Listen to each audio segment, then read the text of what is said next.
Hello, this is Motor City Spark. This is the second part of our dual spark demonstration video where we're demonstrating again these new high power semiconductors designed into these CDIs.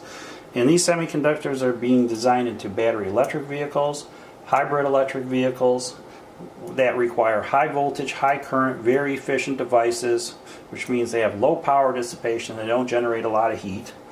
We're also going to show you the difference between resistor and non-resistor plugs. And again, you can see the full setup that we're running in the first part. And at the end, we're going to give you some recommendations of what CDIs and what plugs you should be running for your application. So we're going to start here. We're going to spark it idle, and we're going to increase the gap some and take a good look at the waveforms. You should be able to see a difference between the two.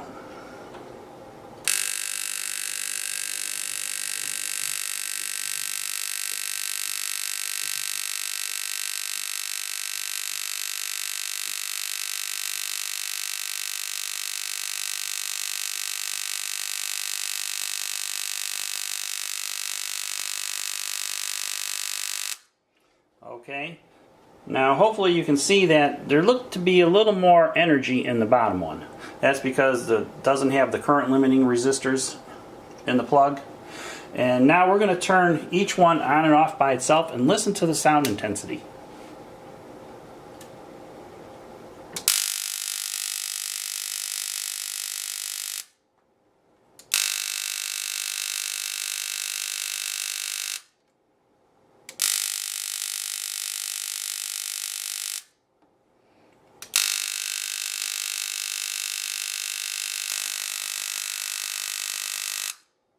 Okay, so I think you should be able to hear that there's a little more energy coming out of the non-resistor plugs. There's more energy in the actual spark itself.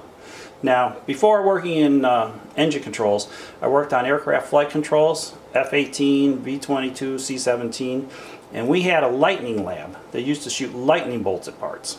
And this lightning lab, it would take about 45 minutes to charge up our capacitor bank.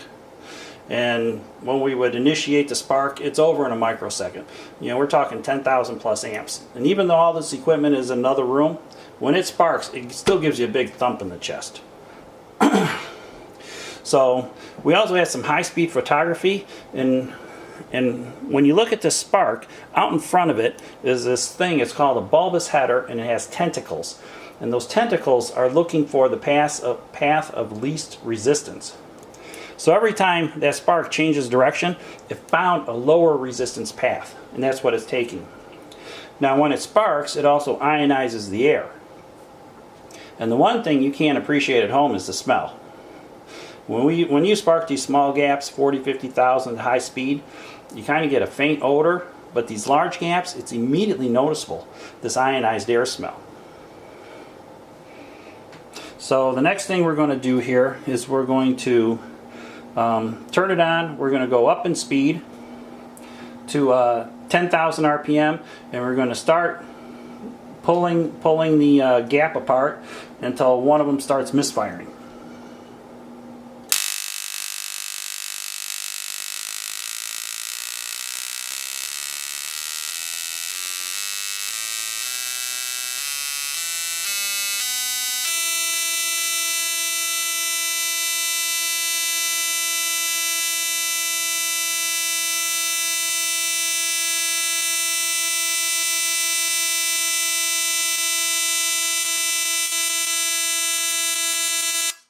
Okay, we're starting to get some misfires there. Now, before everybody writes in, you know, if I put in the solid core racing plugs, no resistors on the bottom, am I going to get more horsepower? The answer is no.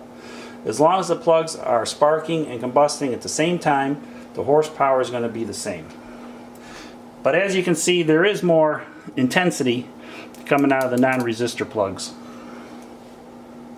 So the next thing we're going to do is we're just going to run the bottom plugs.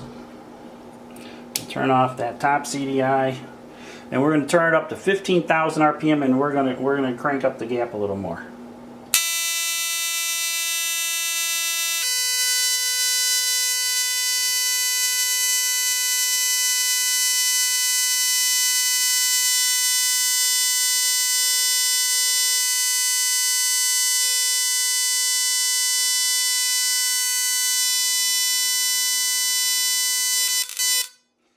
Alright, so that was 15,000 RPM. It's about an inch and a half. So the recommendations for everyone out there, if you're riding trails or dunes, you want to run the lower voltage CDIs because there's less coil overheating. Now, heating of ignition coils has always been a problem. I don't know if you remember when your ignition switch would go from crank to run, you'd switch in a ballast resistor, and that would limit the primary current, limit your primary coil current so it wouldn't overheat. So the lower voltage CDIs do the same thing. They put less current into the primary. And also, if you're a trail or dune rider, you want to run the resistor plugs because then that puts less current into your coil secondary. So if you're driving around all day, you know, your coil's not going to overheat. What you see some of those guys out there, the cruisers in these cars, they put these 500 volt CDIs in their cars and they go out cruising all day. Well, they're overheating coils and they can't figure out why. Well, the 500 volt CDIs are not made for cruising. They're just made for race. So if you're racing, definitely the 500 volt CDI and the solid core non-resistor race plug is what you want to run. And I want to throw in here one more kind of rule of thumb. We'll see if you can zoom in on that. This is a 5200 milliamp hour battery, and if you divide that by 100, it's 52. So this battery here, you're going to get 52 runs down the track with it, and that's, you know, counting for, you know, jockeying up to the starting line and back, staging, and then, you know, of course, running down the track, which is 3 to 6 seconds. So we run these big 7,000 amp hour batteries, so you get 70 runs out of it. If you were to race Gilbert and Shelton's this year, just those two races, you charge the battery just once.